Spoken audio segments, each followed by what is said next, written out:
আসসালামু আলাইকুম। আশা করি ভালো আছেন। আজকে আমি আপনাদেরকে এই সেলাই মেশিনের একটি সমস্যা সম্পর্কে জানাবো। এক ভাই আমাকে কমেন্ট করে জানাইছেন, তিনি হয়তো বুঝতে পারতেছেন না যে ববিন এখানে লাগানোর পর যে সুতা ভরানো হয়, তো সেই সুতা ভরাতে পারছে না, মানে এটি ঘুরতেছে না। কী কারণে ঘুরতেছে না সেটি আমার কাছে জানতে চাইছে যে ভাই কী কাজ করলে এখানে আমি ববিন লাগিয়ে সুতা এখানে পেঁচাইতে পারবো, আমি এইভাবে কমেন্ট করেছে। তো ভিডিওটি সবার জন্য, শুধু ওই ভাইয়ের জন্য নয়, সবার জন্য।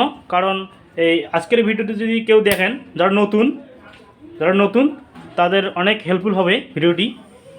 তো এই দেখুন, আমি এটি ঘুরেছি, এই দেখুন আমি কিন্তু হুইলটি ঘুরেতেছি, কিন্তু আমার এই যে এই চাকাটি ঘুরলে কিন্তু এখানে ববিনটিও ঘুরবে। ববিনটি ঘুরলে ববিনে সুতা ভরানো যাবে।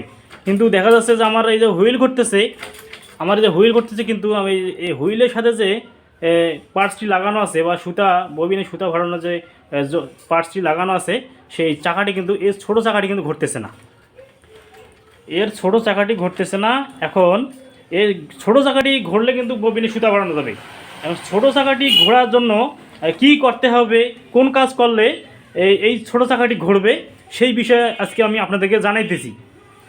আপনারা ভিডিওটি সম্পূর্ণ আমার দেখবেন এবং ভিডিওটিতে একটি লাইক দেবেন যদি ভালো লাগে।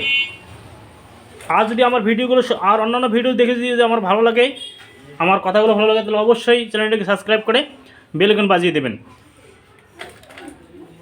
তো এখন আমি এটা ঠিক করতেছি কী কারণে এটা সমস্যা। এটি ঘুরতেছে কিন্তু ছোটো চাকাটি ঘুরতেছে না। এই ছোটো চাকাটি ঘুরতেছে না। এবং ছোটো চাকাটি ঘোরার জন্য কী করতে হবে, দেখুন এখানে একটা নাট আছে, সবাই লক্ষ্য করুন, এইখানে একটা নাট আছে। এই যে দেখুন নাটটি, এই যে ছোটো একটা নাট আছে।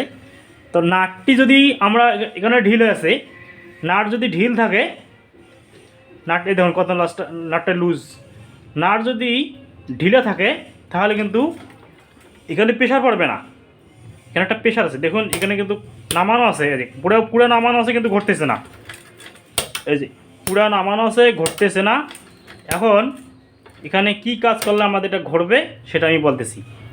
এই নাটটি যে আছে, এই নাটটি আপনারা টাইট করে দেবেন, টাইট করবেন। এই যে লুজ আছে, এখন আমি টাইট করে দিয়েছি, এইভাবে টাইট করে দেবেন, টাইট।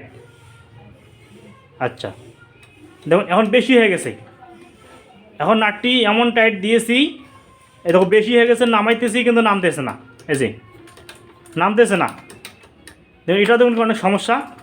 এখন নাটটি টাইট অনেক হয়ে গেছে, যার জন্য এই দেখুন এখন এখানে রাখতে পারতেছি না। এখন আবার লুজ করে দেব। দেখুন প্রত্যেকটি ভিডিও আমার গুরুত্বপূর্ণ, আমি শেখার জন্যে শেখাই। এখানে শিখুন। এই দেখুন এখনও ঘুরতেছে না। এখন আমি আপনাদের দেখাবো কীভাবে ঘোরে।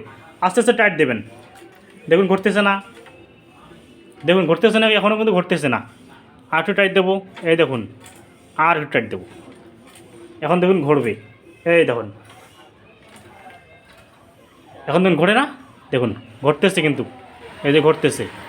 তাহলে আর একটু টাইট দেই, তাহলে আরও সুন্দর ঘুরবে।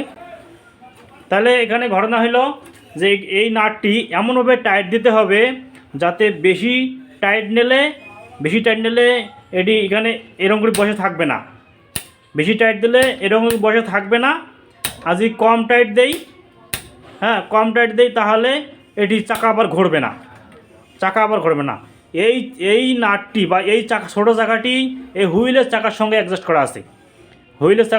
করা আছে। এটি মাপ মতন হলে এটি ঘুরবে। তাহলে নাটটি হালকা টাইট দিয়ে দিতে হবে যাতে ঘোরে চাকাটি। আশা করি বুঝতে পেরেছেন এই চাকাটি ঘোরার কৌশলটি, কী কারণে ঘোরে না ঘোরে আমি দেখালাম, জানালাম, বুঝালাম। তো আজকে এ পর্যন্ত, সবাইকে ধন্যবাদ পরবর্তী ভিডিও দেখার জন্য। আসসালামু আলাইকুম ওয়া রাহমাতুল্লাহি ওয়া বারাকাতুহু।